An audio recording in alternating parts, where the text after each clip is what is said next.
Bem, graças a Deus por estarmos mais uma vez aqui para juntos nós estarmos meditando nas Escrituras Sagradas.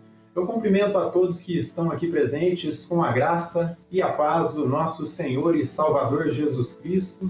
Eu peço que o Deus Todo-Poderoso lhes abençoe grandemente e que Ele possa lhes edificar através da exposição de Sua gloriosa palavra. Eu cumprimento a todos também que nos acompanham semanalmente através do YouTube, com a graça e com a paz do nosso Senhor e Salvador Jesus Cristo.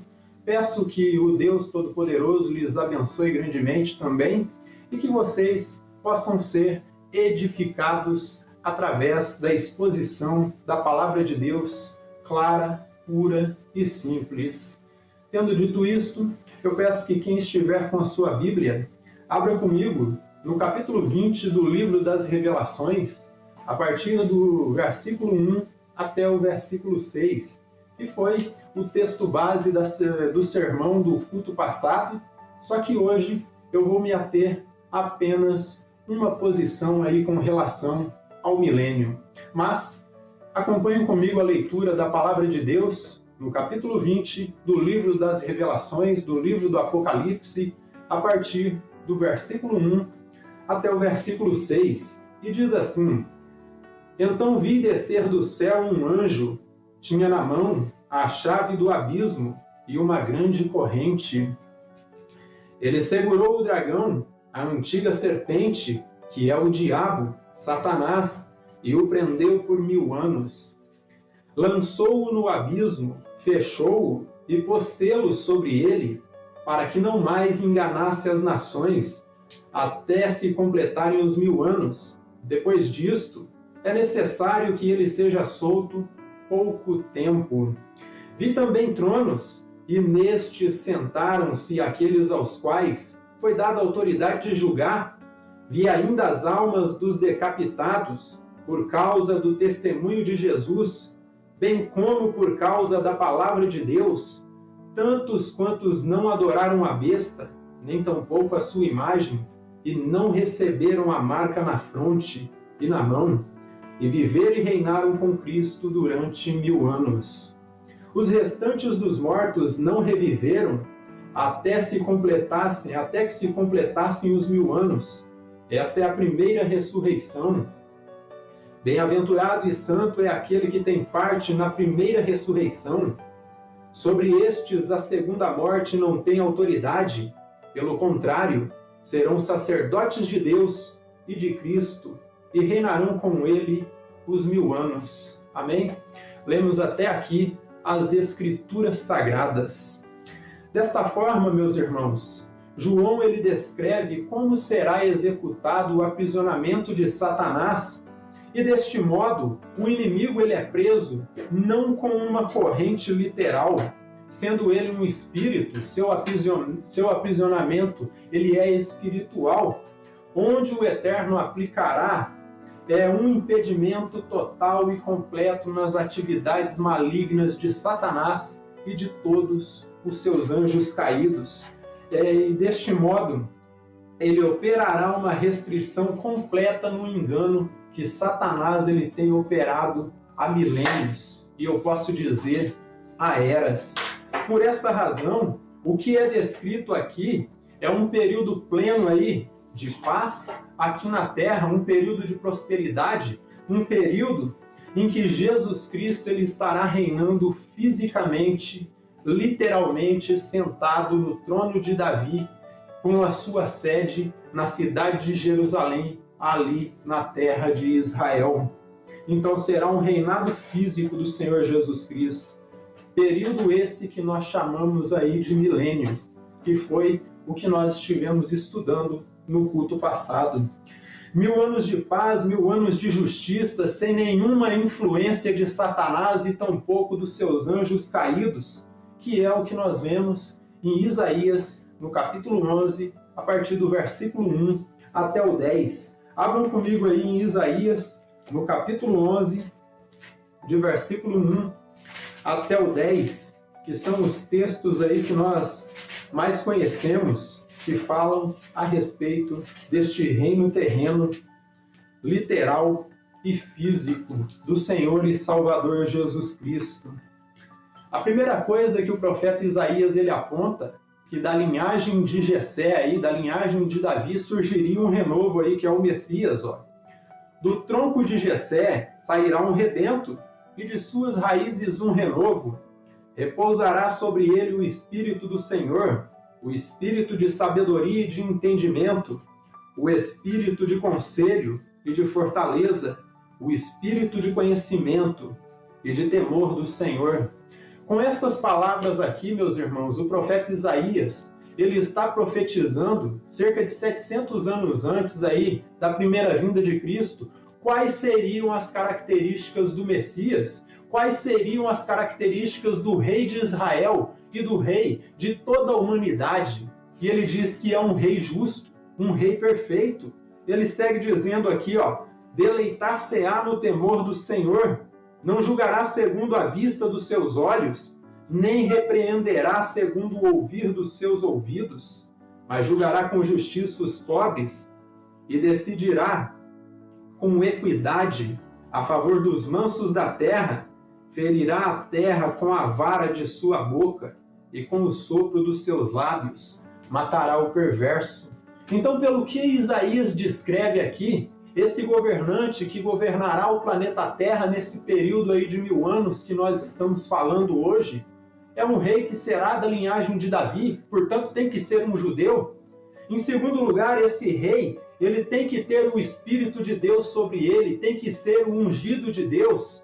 Em terceiro lugar, ele tem que julgar com sabedoria, não com o ver dos seus olhos, não com o ouvir dos seus ouvidos. E em quarto lugar, esse rei tem que ser um guerreiro, tem que ser um líder militar que tomará de volta este planeta Terra da influência de Satanás, porque diz que ele matará o perverso com o sopro da sua boca, com a palavra, com a espada que sai da sua boca.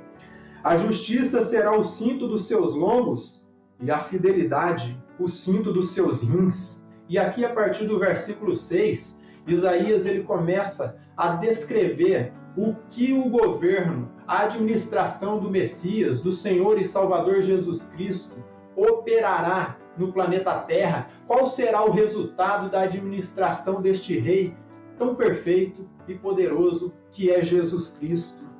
Em primeiro lugar, ele diz que o lobo habitará com o cordeiro e o leopardo se deitará junto com o cabrito, o bezerro, o leão novo e o animal cevado andarão juntos, e um pequenino os guiará.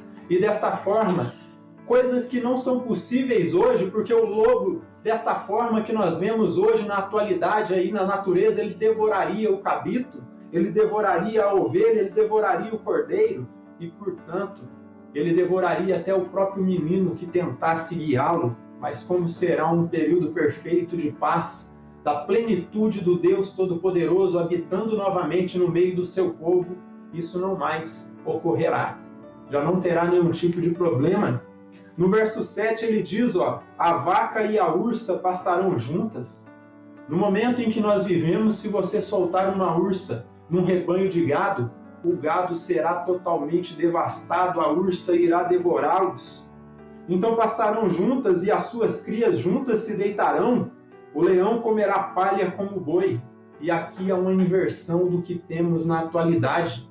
Porque nós sabemos que o leão ele é um animal carnívoro e ele se alimenta de carne. Só que no período que o Senhor e Salvador Jesus Cristo estiver reinando aqui no planeta Terra, o seu alimento passará a ser palha, assim como o boi. A criança de peito brincará sobre a toca da áspide, e o já desmamado meterá a mão na cova do basilisco. E aqui o profeta Isaías ele repete basicamente a mesma coisa, que uma criança recém-nascida estará perto de uma cobra, de uma serpente, e esta não a ferirá por conta da paz que estará habitando no planeta Terra. E o verso 9 e 10 vai confirmar isso. Ó. Não se fará mal nem dano algum em todo o meu santo monte. E por causa do quê? Porque a terra se encherá do conhecimento do Senhor, como as águas cobrem o mar.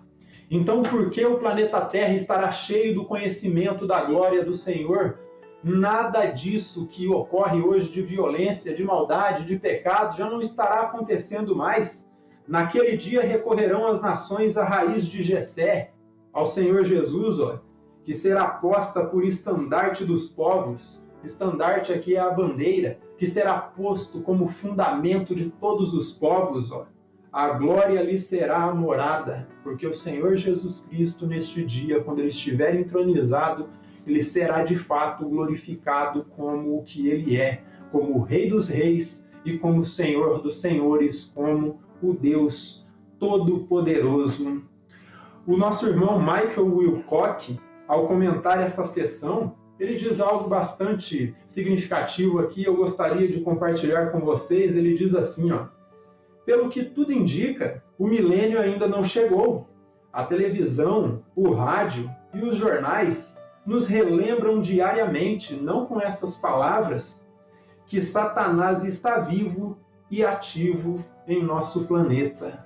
Então, o Michael Wilcock, ainda que é um amilenista, ele reconhece que hoje, atualmente, no mundo em que nós vivemos, está expresso que o milênio ainda não chegou e que Satanás ele está bem ativo e está bem solto. Desta forma, nesta exposição, meus irmãos, eu quero defender a visão pré-milenista clássica ou histórica. Esta visão que define que o milênio ele ainda não chegou, isto é, que o milênio ele é ainda futuro, que o milênio ainda vai acontecer porque Jesus Cristo ainda não retornou. E desta forma, é a visão que reconhece que Satanás ainda será preso no futuro. A prisão de Satanás será total, onde a sensação será como se o diabo não existisse. Deste modo, nós veremos uma completa paz manifestada no planeta Terra. E daqui a pouco vocês vão entender por que a influência e a atividade do diabo aqui neste planeta Terra, dentro do contexto do reino milenar do Senhor Jesus, será uma influência nula. De modo que nós olharemos para a situação e sentiremos que fosse um sinal de que o diabo não existisse. Então, onde a sensação será que o diabo não existisse?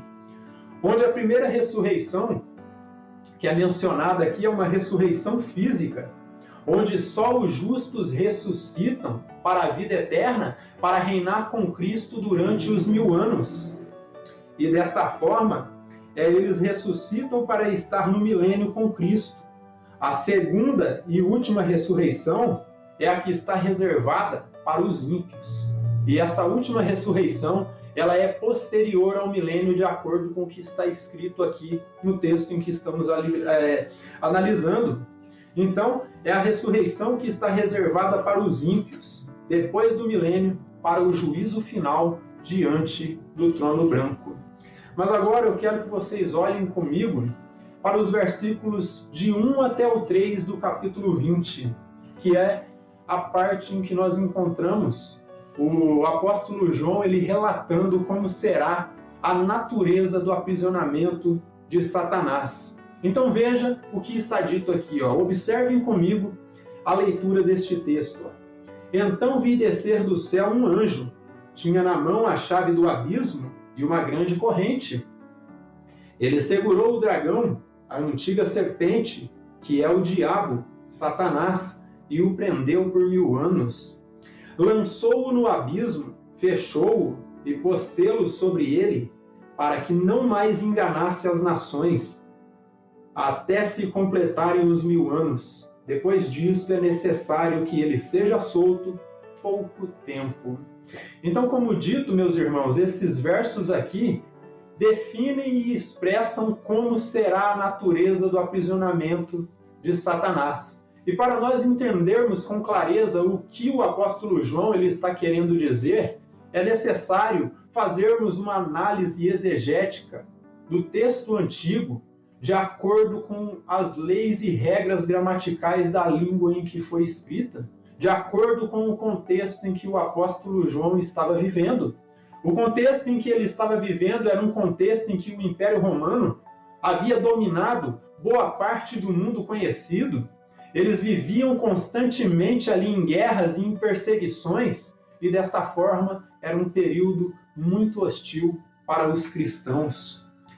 Ele usa aqui a expressão grega kaieidon. João ele usa essa expressão aqui, kaieidon, que significa então vi ou e vi.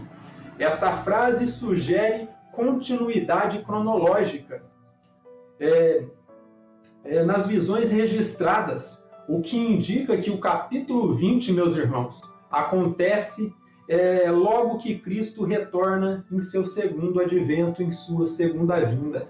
Então, essa frase aí, e vi, ou então vi, que João relata aqui, que ele escreve, denota uma continuidade cronológica. Como eu disse aí, o que indica que o capítulo 20 ele é a sequência do capítulo 19, que foi o evento descrito aí nesse capítulo 19, mostrando que o Senhor Jesus ele retorna antes do milênio, o que dá ainda mais força aí para a visão pré-milenista clássica, ou visão pré-milenista histórica.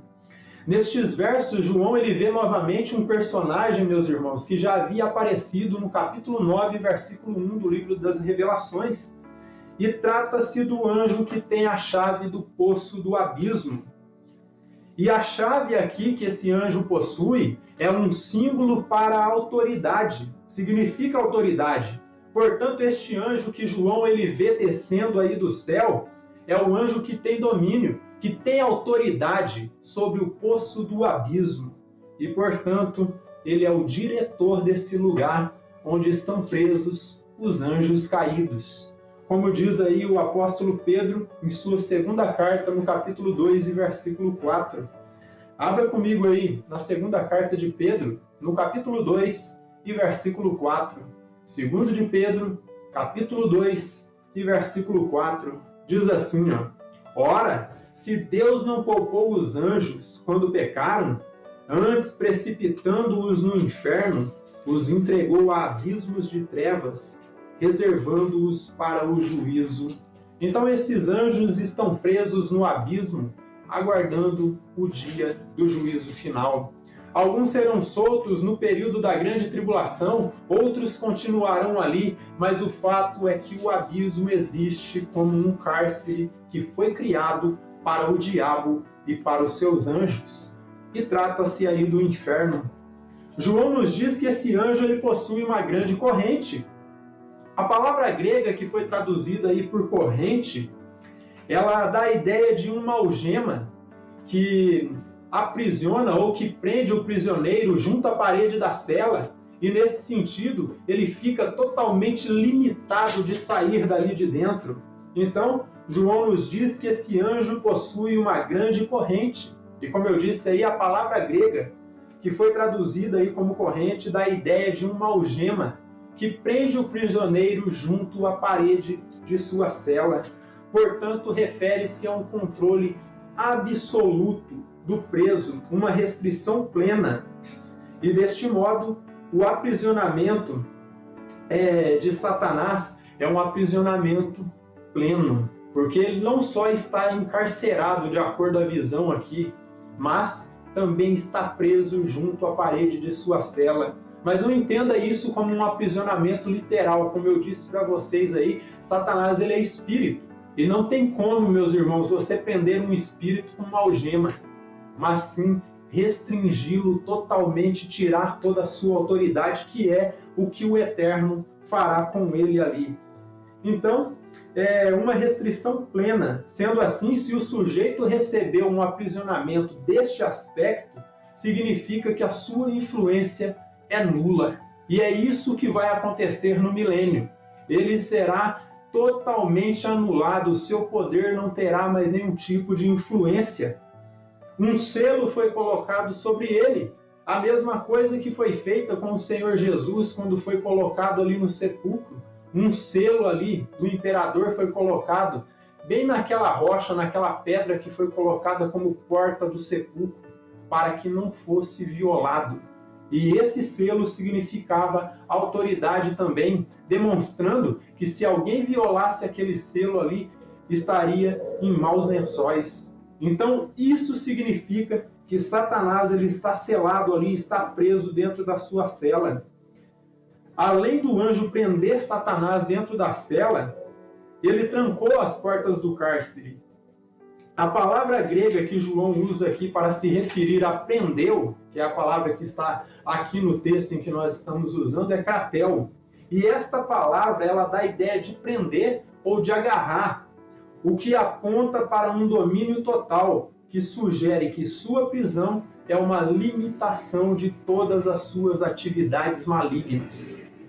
Então, pelo que vocês estão percebendo aqui, meus irmãos, o aprisionamento de Satanás no milênio será um aprisionamento real, ainda que espiritual, mas a sua influência será totalmente nula. E desta forma, fica muito difícil, meus irmãos, eu entender que Satanás está preso agora, como dizem os amilenistas. Então eu tenho uma grande dificuldade em entender isso, porque em Atos 5, meus irmãos, no versículo 3, nós encontramos Satanás colocando mentirosos dentro da igreja. E olhe para a realidade em que nós vivemos hoje, o tanto de falsos profetas e o tanto de falsos pastores que se levantaram em nosso meio. Abra comigo aí em Atos 5, versículo 3, para que vocês vejam Satanás influenciando dentro da igreja primitiva, ali a Ananias e Safira. Vejam aqui, Atos 5, versículo 3, que diz assim, prestem bem atenção, o apóstolo Pedro, ele cheio do Espírito Santo, ele discerniu o que estava no coração de Ananias e percebeu que ele estava mentindo ao reter parte ali da propriedade que ele havia vendido. Ele havia prometido que ofertaria toda a quantia para a igreja de Deus, só que quando ele viu a grande quantia, ele cresceu seus olhos. Ele foi tomado de avareza e ali ele retém a metade ou parte ali daquilo que ele conseguiu com a venda de sua propriedade. Veja o que diz aqui, Então disse Pedro, Ananias, por que encheu Satanás o teu coração para que mentisse ao Espírito Santo, reservando parte do valor do campo? Então percebam, meus irmãos, que o apóstolo Pedro ele está dizendo aqui que quem encheu o coração de Ananias foi Satanás. E se foi Satanás que encheu o coração de Ananias, ele está solto. E ele está muito bem vivo e influenciando as pessoas neste mundo. Outro texto aí, que nós encontramos Satanás em atividade, é 2 Coríntios capítulo 2 e versículo 11, onde ele está armando ciladas para os crentes. Vejam bem o que diz aqui, 2 Coríntios 2:11, e diz assim, prestem bem atenção no que Paulo diz aqui, Ele diz que Satanás estava armando ciladas ali entre os coríntios, E prestem bem atenção aqui, para que Satanás não alcance vantagem sobre nós, pois não lhe ignoramos os desígnios, ou os seus ardis, como dizem outras versões.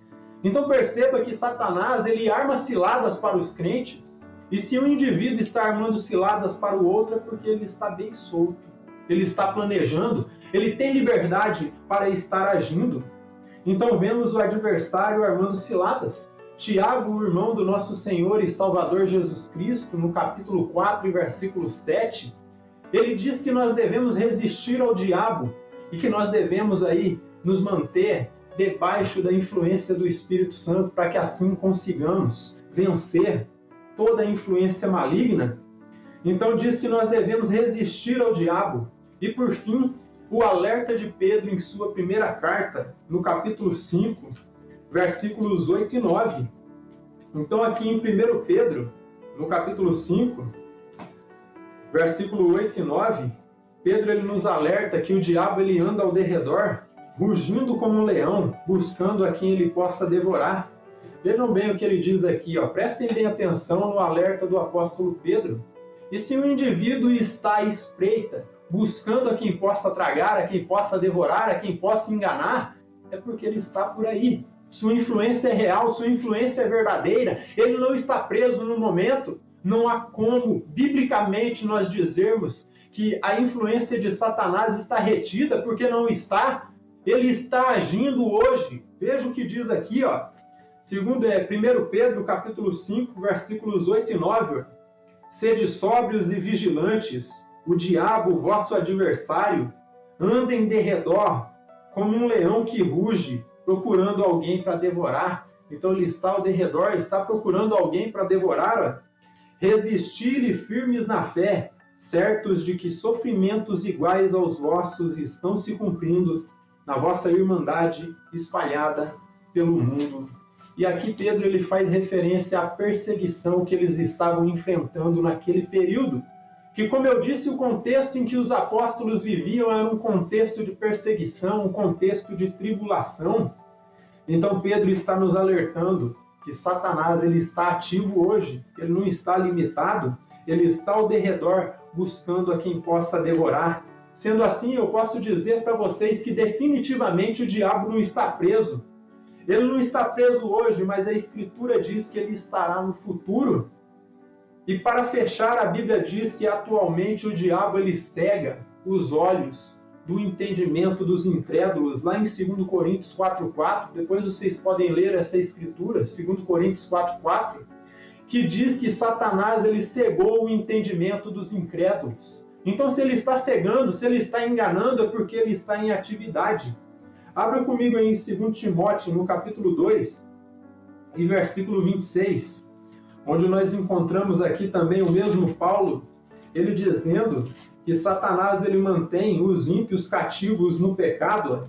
Vejam bem o que diz aqui, 2 Timóteo, capítulo 2 e versículo 26. Vejam bem o que Paulo diz aqui, mas também o retorno à sensatez, livrando-se eles dos laços do diabo, tendo sido feitos cativos por ele, para cumprirem a sua vontade. Então ele diz que o Satanás ele tem laços, ele tem ardis, ele lança mentiras e ele mantém os ímpios cativos no pecado, enredados na mentira, para que cumpram a vontade do pecado, para que cumpram a vontade da carne. Só que uma vez que esse indivíduo se encontra com o Senhor e Salvador Jesus Cristo, ele é liberto da escravidão do pecado. O pastor John MacArthur, ao comentar esses versos aqui, ele diz o seguinte a respeito do aprisionamento de Satanás. E é algo bastante significativo também, eu quero compartilhar com vocês. Ele diz assim, o testemunho da Escritura é que Satanás ele não está nada preso no presente, mas será durante a vinda do reino terreno do Senhor Jesus Cristo. Então, para John MacArthur, Satanás não está nada preso no presente, mas a Escritura dá testemunho de que ele estará no futuro. João, nesses versos, para se referir ao milênio, meus irmãos, para fechar essa ideia de que o milênio é literal, ele usa duas palavras aí. Primeiro, ele usa a palavra grega kilia, que significa 1000. E a segunda palavra que ele usa aí é ethos, que significa ano. E dessa forma, são palavras que expressam aí um tempo cronológico definido, que dá a interpretação de um milênio literal. Eu vou repetir isso aqui para vocês. João ele usa duas palavras aqui gregas para se referir ao milênio, que foi traduzido ali como 1000 anos. A primeira é kilia, que significa 1000, e a segunda palavra é ethos, que significa ano. E desta forma, são palavras que dão a ideia, que expressam a ideia de um tempo cronológico definido, um tempo real, que dá a interpretação de um milênio literal, não alegórico. E isto, a meu ver, dá mais forças para o meu pensamento de que a visão pré-milenista é a visão mais consistente com a interpretação natural do nosso texto. Então, desta forma, meus irmãos, revisando, a visão pré-milenista clássica é a visão que entende que o milênio é um período literal de 1000 anos, em que Jesus Cristo ele estará reinando aqui no planeta Terra, mais precisamente na cidade de Jerusalém, ali em Israel, sentado no trono de Davi, tudo isso fisicamente em seu corpo ressurreto. E que o seu governo, a sua administração operará, aplicará uma paz verdadeira aqui no planeta Terra, ainda que terá um limite de tempo aí que é 1000 anos, para depois Satanás ser solto novamente, começar-se uma última guerra ali, depois ele ser lançado no lago de fogo para sempre, e assim a eternidade vir à existência. Outra coisa que a visão pré-milenista clássica ou histórica define, que aqui em nosso texto há duas ressurreições. Uma aí para a vida eterna, que é a ressurreição dos justos, que nós já vamos abordar em instantes, e a outra é a ressurreição dos ímpios, que fica para depois do milênio. Então, meus irmãos, ao meu ver, a visão pré-milenista clássica ou histórica é a visão que mais se encaixa aí na visão bíblica, no texto sagrado, onde é mencionado aí o milênio. Nós vimos nesse texto, meus irmãos, que Satanás um dia ele estará preso por 1000 anos. Mas no mesmo texto é dito para nós que Satanás ele também será solto por um curto período de tempo. Diz que é necessário que Satanás seja solto. É uma necessidade divina de que ele seja solto para enganar novamente as nações. E desta forma, uma situação de prova para aqueles que terão vivenciado o milênio, para que assim a fé verdadeira seja preservada. Isso nos ensina, meus irmãos, que Deus ele permite que situações de prova, situações de luta, situações de perseguições, dores e aflições venham sobre nós. Isso define para nós que nós não estamos isentos de perseguição, assim como os nossos irmãos do passado não estiveram isentos. Os judeus não estiveram isentos, eles passaram por muitas perseguições. O cume aí, o ápice da perseguição contra os judeus foi o Holocausto do Hitler, onde 6 milhões de judeus foram mortos. Nós não podemos negar essa realidade que Deus permite que o seu povo passe por lutas, que seu povo passe por dores. Ele disse em João 16:33, foi Jesus quem falou, no mundo tereis aflições, mas tende bom ânimo, porque eu venci. Em outras palavras, ele diz que nós devemos confiar nele. Ele venceu o mundo, e se ele venceu o mundo debaixo da unção do Espírito Santo, isso mostra que se nós dependermos do Espírito Santo, nós vamos vencer a perseguição. É nessas horas amargas de adversidade, meus irmãos, que crescemos espiritualmente. Nossa fé, ela cria musculatura, ela se torna robusta, e assim, essa fé que temos no Senhor e Salvador Jesus Cristo, ela se fortalece, ela se consolida e permanece, porque nós estamos passando por aflições. E nesses momentos é que nós percebemos ainda mais o amor e o cuidado que Cristo tem com os seus eleitos. Por isso eu quero dizer para vocês, meus irmãos, independente das lutas, das perseguições, do ódio que o mundo possa oferecer para nós, devemos confiar na soberania divina e jamais murmurarmos, pois na vida cristã é assim, importa que sejamos perseguidos, importa que sejamos odiados pelo mundo, e assim nos identificarmos com os sofrimentos do nosso Senhor e Salvador Jesus Cristo, que quando esteve aqui fisicamente, ele passou por muitas dores, ele foi abandonado pelos seus melhores amigos, ele foi chicoteado, cuspido pelos homens, ele foi abandonado, e ainda assim ele permaneceu fiel. E isso demonstra para nós, meus irmãos, que nós temos que passar por tribulações aqui neste mundo, porque se o nosso mestre passou, que dirá nós? Não importa em que tempo seja, muitos irmãos aí, dispensacionalistas, eles tentam defender que a igreja não vai passar pela grande tribulação, mas o texto bíblico deixa bem claro que a igreja sim passará. Ainda que essa igreja ela está obesa, é uma igreja gorda, uma igreja moderna, que não tem musculatura, que não tem nada de fé, uma igreja que está fraca espiritualmente, é essa igreja que vai passar pela grande tribulação. E talvez seja por isso que terá que passar pela grande tribulação, por causa de falsos pregadores coachings, hereges da maldita teologia liberal, líderes de seitas, por conta de toda essa frustração que nós, como teólogos, temos que passar aí em debater com esses indivíduos, com essas falsas doutrinas, é por isso que a igreja vai ter que passar pela grande tribulação, porque a igreja está fraca, a igreja precisa exercitar o seu corpo, ela necessita passar por um tipo de perseguição para que a sua musculatura espiritual apareça, para que ela crie musculatura, para que ela fique firme, para que ela se fortaleça debaixo do tormento. Então, se mantenha confiante na soberania divina, da mesma forma que Ele deu condições para os nossos irmãos do passado passar por tribulações.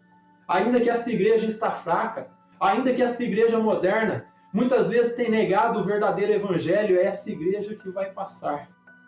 E em algum momento essa igreja vai ter que se converter, em algum momento essa igreja vai ter que se voltar para a palavra de Deus. E nesse sentido, irá se identificar com os sofrimentos que o nosso Senhor passou. Desta forma, meus irmãos, se sofremos com Ele importa que reinemos, ou importa que reinaremos com Ele. Veja o que Paulo diz em Romanos 8,17, para que não fique só nas minhas palavras. Veja o que Paulo diz aqui. Ele diz, se sofremos com Cristo, com Ele nós reinaremos também.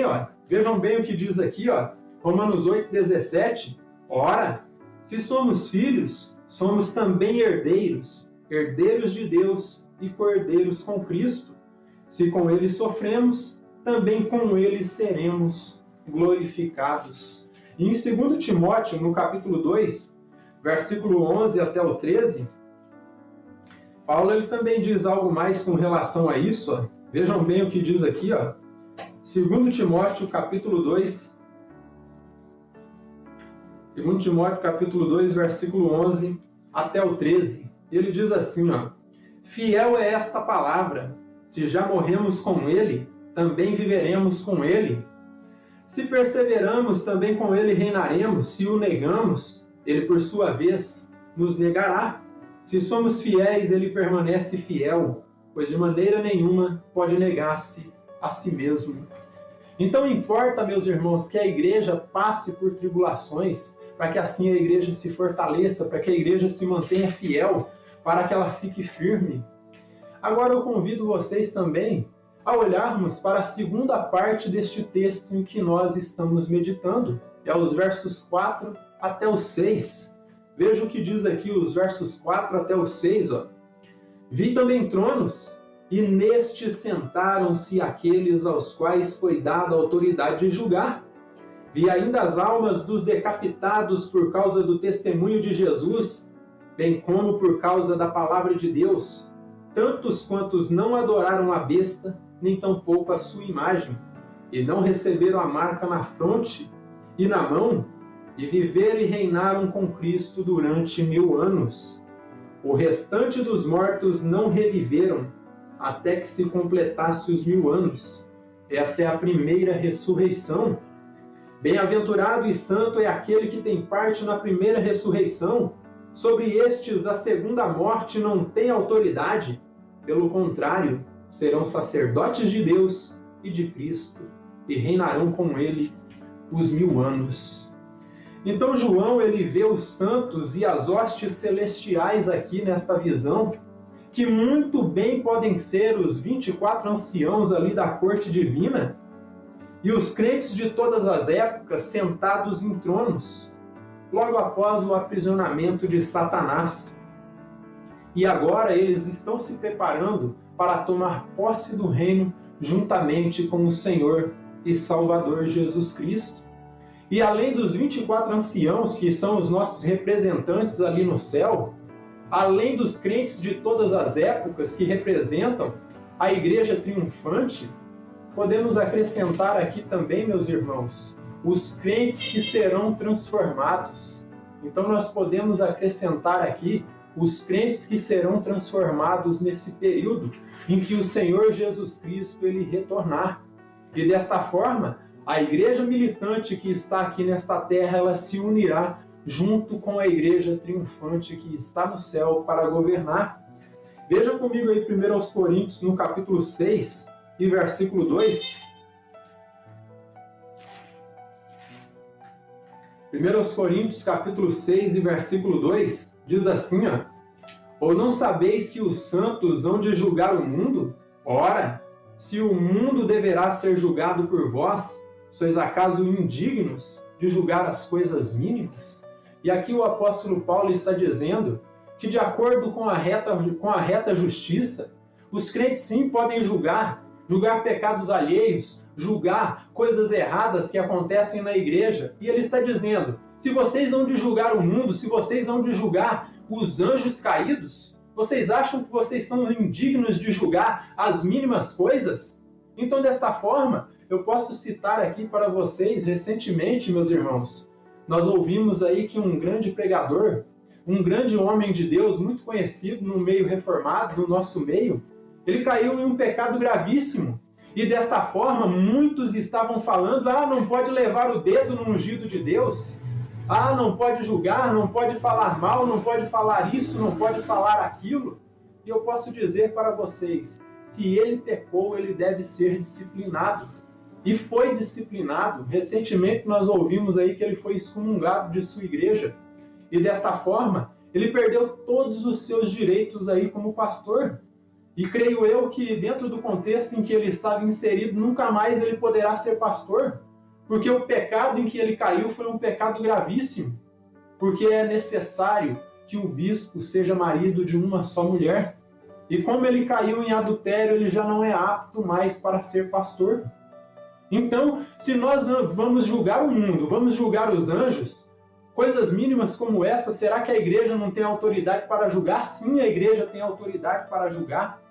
Então, o fato deles estarem sentados em tronos já expressa que eles estão investidos de autoridade.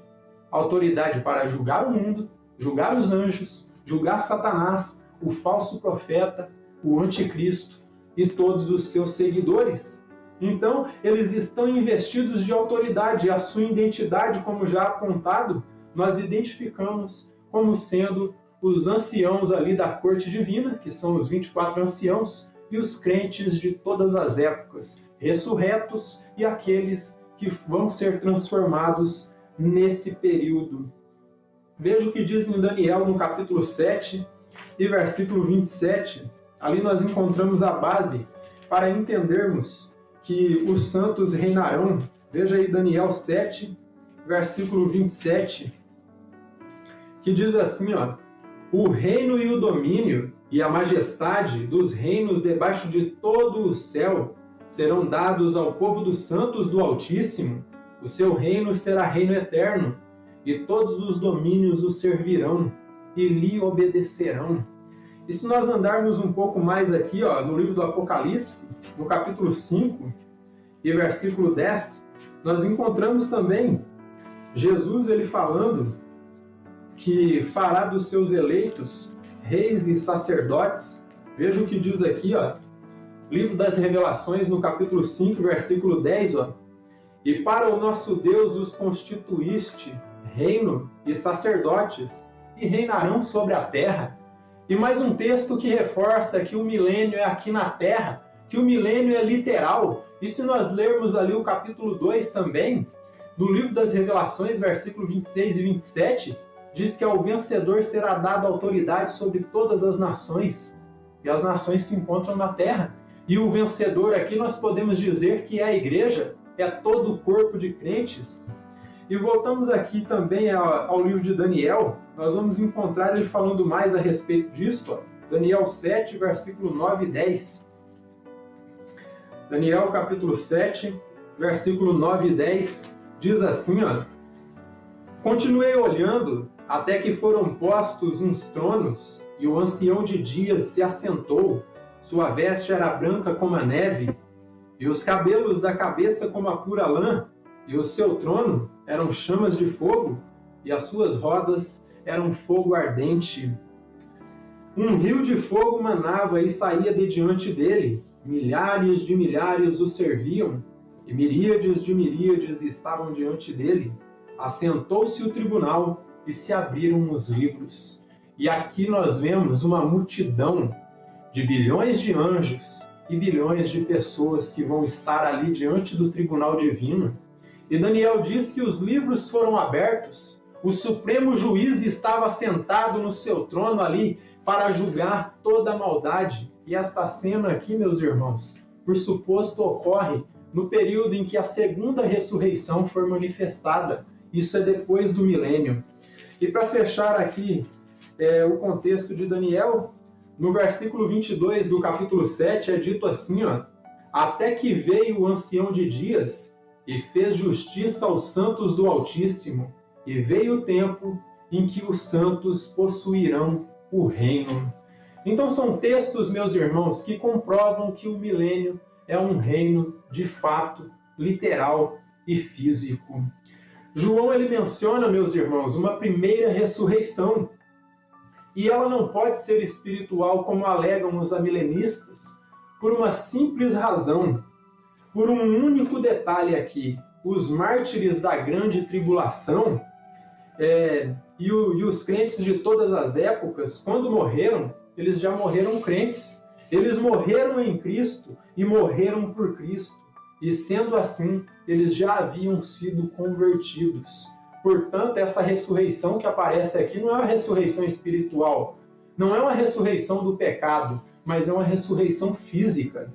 E por esta razão, neste texto não faz sentido uma ressurreição espiritual, como o novo nascimento, uma ressurreição do pecado, mas uma ressurreição física, pois João ele faz menção aí de que esses crentes ressurretos participarão de forma efetiva aí dentro do contexto do livro, do contexto aí do milênio. Eles estarão participando de forma ativa, melhor dizendo. E se é de forma ativa, não pode ser espiritualmente. Tem que ser fisicamente. Essa ressurreição ela só pode ser física. Eles tanto já estavam convertidos quando eles morreram, porque eles foram capacitados para morrer pelo Senhor e Salvador Jesus Cristo no período em que eles passaram por suas provações. Desta forma, eles já eram nascidos de novo. O nascimento espiritual já havia sido operado na vida deles.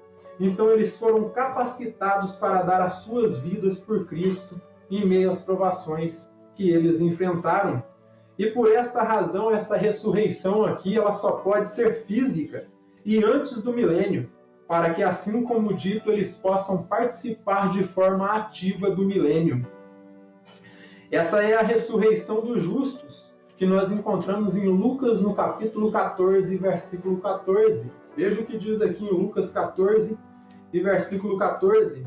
É mencionada a ressurreição dos justos, ó. Vejam bem o que diz aqui, ó. E serás bem-aventurado pelo fato de não terem eles com que recompensar-te. A tua recompensa, porém, tu a receberás na ressurreição dos justos. Essa ressurreição é a ressurreição da vida que Jesus Cristo ele menciona em João, no capítulo 5, e versículo 29. Vejam bem o que ele diz aqui, ó, em João 5, e versículo 29, que foram textos que nós citamos no culto passado também, que ambos amilenistas e pré-milenistas usam para dar base às suas interpretações. Ó. Ele diz assim, ó, os que tiverem feito o bem para a ressurreição da vida. Essa é a parte B do versículo. Então nós encontramos que há uma ressurreição dos justos, que há uma ressurreição para a vida. Então é a ressurreição dos santos, a ressurreição dos justos. Outro detalhe que eu posso apontar aqui para vocês, que ratifica que essa ressurreição é física, é a palavra grega que João usou para fazer referência à ressurreição aqui, que é anastasis. Essa foi a palavra grega que foi usada aqui para a ressurreição, e ela aparece 42 vezes no Novo Testamento, e sempre significando uma ressurreição física. Portanto, eles vão ressuscitar para nunca mais morrer.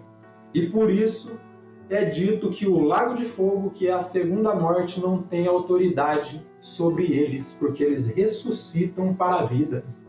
Muitos podem falar, Álvaro, mas eu acredito que é só você que está pensando desta forma. Eu posso citar para vocês aí uma autoridade teológica, John Stott, e ele entendia que essa ressurreição era física. Vejam bem o que ele menciona aqui ao comentar esses versos que nós estamos aqui analisando. Ó. Então, John Stott, ao comentar esses versos, ele diz assim, ó, a primeira afirmação do versículo 5 mostra com toda a clareza desejada que a primeira ressurreição é uma ressurreição literal dos mortos, não um sinônimo para o novo nascimento. Então, aí está uma autoridade que pensa como eu mesmo penso. que esta ressurreição ela é física, ela não é um sinônimo para o novo nascimento, para a conversão.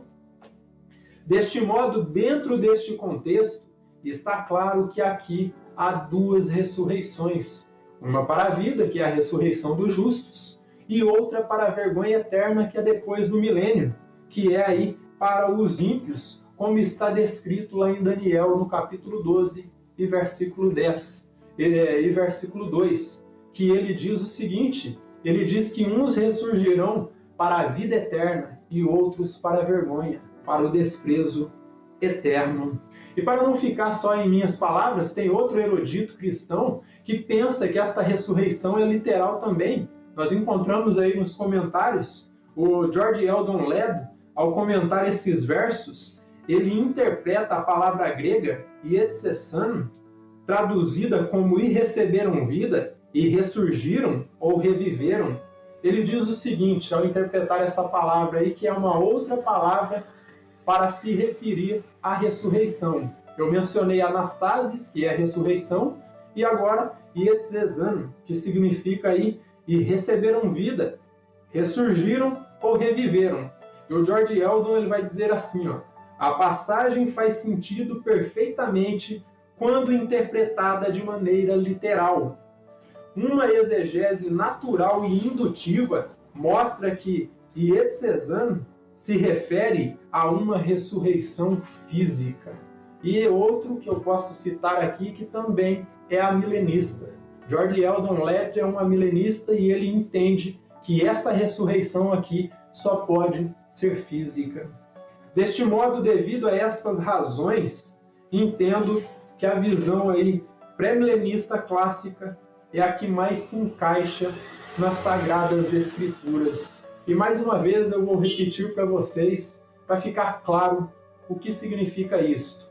Então, deste modo fica claro para mim que a interpretação pré-milenista clássica ou histórica é a que mais se encaixa nas Sagradas Escrituras, porque é a visão que entende que o milênio é futuro, que o milênio é literal, que Jesus vai reinar fisicamente e que os santos reinarão, que o Satanás estará preso durante esse período de 1000 anos.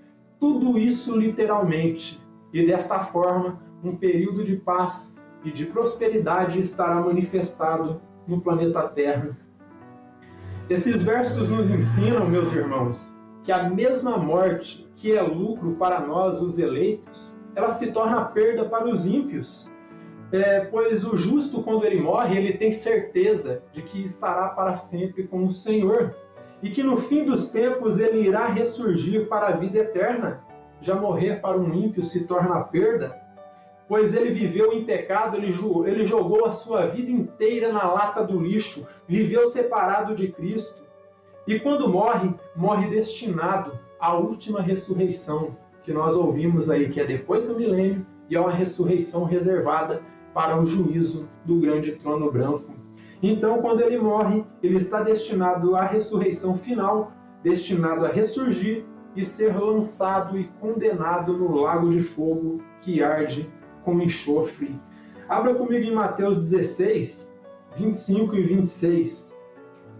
E veja o que o Senhor Jesus ele diz aqui, ó, Mateus 16, versículo 25 e 26. Prestem bem atenção no que ele diz aqui. Então vocês vão entender, meus irmãos, o ímpio, ele pode ter fama, ele pode ter prosperidade, ele pode ter muito dinheiro, ele pode ter muita influência, mas quando ele chegar no destino eterno, ele vai perceber que tudo isso não passa aí de vaidade, como disse o próprio rei Salomão. Nada disso terá valor. Então ele diz assim, o Senhor Jesus, em Mateus capítulo 16, versículos 26 e 27, ó. Pois que aproveitará o homem se ganhar o mundo inteiro e perder a sua alma? Ou que dará o homem em troca da sua alma? Será que o dinheiro que ele ganhar, será que a prosperidade que ele ganhar aqui neste mundo, será que a influência política ou a influência religiosa que ele tem vai poder comprar a sua salvação? Vai poder subornar o juiz dos juízes? De maneira nenhuma. Então, porque o Filho do Homem há de vir na glória de seu Pai com os seus anjos, e então retribuirá a cada um conforme as suas obras. E eu posso dizer para vocês, meus irmãos, olhando para a eternidade, vemos que não faz muito sentido nós ganharmos influência política ou religiosa aqui neste mundo, ganharmos muito dinheiro, termos prosperidade, termos influência, sermos pessoas famosas, se nós estivermos separados de Cristo e estivermos focados só nesta vida. Nada disso faz sentido se não for para a glória do Senhor e Salvador Jesus Cristo. Por isso, analise a sua vida, eu estarei analisando a minha, e com isso nós devemos refletir sobre onde está o nosso foco. O nosso foco está em servir a Deus? Está em glorificar o seu nome? Ou está em ganhar prosperidade aqui nesta terra, em ser pessoas influentes, em ter muito dinheiro? Será que é isso que nós estamos focados? Para que assim nós possamos ter vidas retas diante de Deus. Então confronte-se, veja onde está o seu foco, no que você está pensando. Você está pensando no reino futuro ou você está pensando no aqui e agora? Preocupado com o comer, com o beber, com o vestir, preocupado com o dia de amanhã? Jesus ele falou que nós não devemos nos preocupar com essas coisas, porque se nós buscarmos primeiramente o reino de Deus e a sua justiça, o comer, o beber, o vestir, um teto sobre a cabeça, tudo isso ele acrescentaria. Nada disso faltaria para nós. Então é necessário vermos onde está o nosso foco. Outro detalhe que aqui ficou claro, meus irmãos, é que salvação definitivamente não é por obras. Não vem de obras humanas, porque Isaías ele diz que qualquer obra que nós fizermos por nossa própria conta, por mais belas, por mais lindas que forem, diante de Deus elas se tornam como trapos de imundícia. Então, a salvação é pela graça, jamais por obras, e definitivamente por nenhuma obra humana que nós possamos praticar, mas exclusivamente pela justiça de Deus e a santidade de Cristo, que foi imputada a nós. Nós não éramos justos, nós não éramos santos, nós nunca fomos perfeitos. O desígnio do nosso coração é continuamente voltado para o mal, mas à medida que Cristo morreu por nós ali na cruz do Calvário, a velha natureza morreu com Cristo ali na cruz do Calvário. Ele abriu espaço para que seus eleitos pudessem retornar à presença de Deus.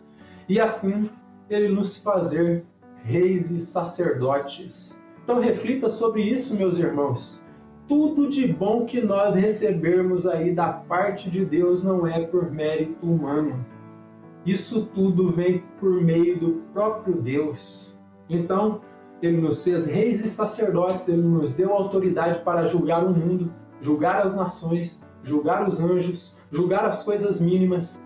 Ele nos fez santos, ele nos fez retos, mediante a justiça do seu amado Filho, Jesus Cristo. E toda a honra e toda a glória deve ser dada ao Senhor e Salvador Jesus Cristo. Estes versos, de forma clara, meus irmãos, ele nos dá esperança de dias melhores, diante de um futuro de paz e de prosperidade, onde não um homem comum estará governando, meus irmãos, mas quem estará governando será o Senhor e Salvador Jesus Cristo. O governante deste mundo será o Messias, será o Filho de Deus, será o Senhor dos Senhores, será o Rei dos Reis, será o Rei da Glória, será Jesus Cristo.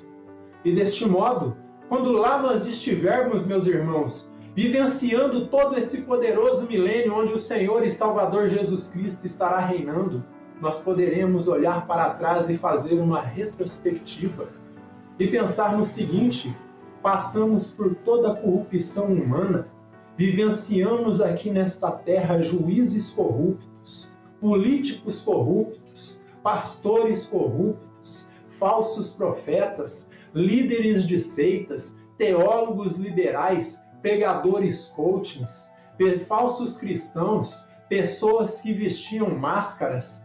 Da mesma forma que Charles Spurgeon poderia dizer, homens que vestiram uma máscara de santidade, ensinaram o caminho para a eternidade, mas no final serão todos condenados.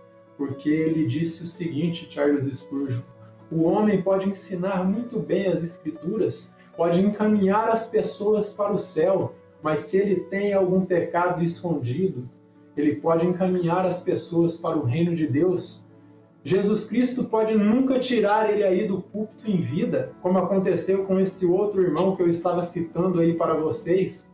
Pode ser que ele passe a sua vida inteira vestindo uma máscara de santidade, mas no final a sua máscara cairá. Por mais que ele encaminhou almas para a eternidade, encaminhou almas para Cristo, no final ele será condenado porque tinha pecados escondidos. E isso nos mostra que um verdadeiro cristão tem que ter um caráter ilibado para ser digno de entrar no reino milenar do Senhor e Salvador Jesus Cristo e depois entrar na eternidade. Eu não posso ter pecados escondidos e tampouco vocês. Amém? Reflitam aí sobre o milênio, analisem as Escrituras, e não é porque eu disse que a visão pré-milenista clássica ela é a melhor interpretação com relação ao milênio que vocês são obrigados a crer. Analise as Escrituras, estude as Escrituras e tire você mesmo as suas conclusões e veja que a palavra de Deus é clara e aponta para um reino futuro onde o Salvador estará sentado no trono. Amém? Que o Deus eterno nos abençoe grandemente.